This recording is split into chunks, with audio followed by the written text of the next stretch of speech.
Med maskuline træk og robust holdbarhed matcher den nye gryde- og pandeserie Rotisserie fra Rådvad tidens køkkentrends, hvor rustik simremad har indtaget de danske køkkener.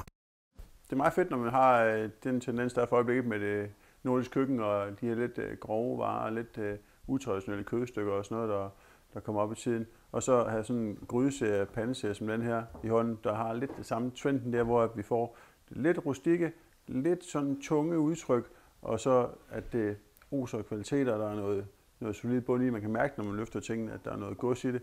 Uanset om menuen står på elegante forretter, rustikke hovedretter eller lækre desserter, bidrager Rotisserie-serien fra Rådvad med de helt rette egenskaber. Forretten, vi laver i dag, det er selleri, hvor vi har taget den helt rå knoldselleri. Den selleri, som så er kogt, den purerer jeg fuldstændig i en blender sammen med lidt fløde. Hovedemnet på forretten, det er pikvar, dansk pikvar, som er i sæson nu.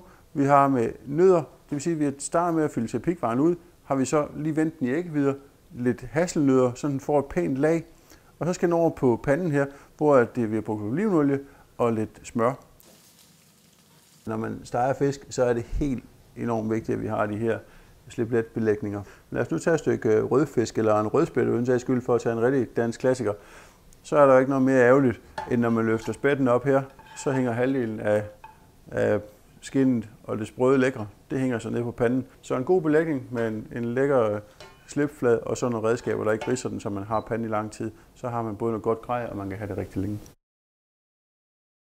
Rotisserie-serien kommer for alvor til sin ret, når der skal steges og braseres, men også en klassisk simmerret som kalvespidsbryst stiller særlige krav til køkkentøjet. Det vi skal lave i dag, det er dansk kalvespidsbryst, der er sprængt.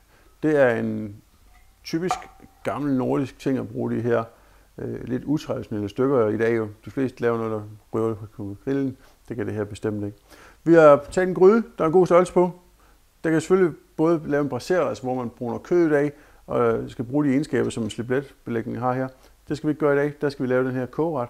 Så det er altså kødet, og det er masser af urter. Det, der er godt ved at tage de her gamle retter, det er sådan set, at man skal bruge noget, der virkelig er noget grej i, altså noget rustikt, stort, noget, der er plads i, noget, der kan tage alle de her urter. Det skal kunne tage en masse vand også. Det er ikke noget, man skal rende og kigge til hele tiden, og stå over hele tiden. Det er noget, man skal have god tid til.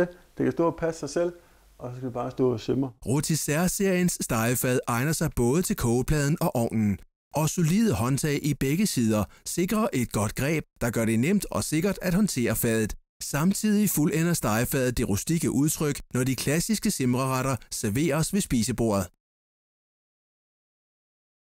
Også når det kommer til desserten, er rotisserie-grydernes gode varmefordeling en stor fordel. Når man skal lave en sauce champignon, som er en ægte sovs lavet på æggeblommer, sød vin og sukker, så er det vigtigt, at vi har en god varmefordeling i gryden.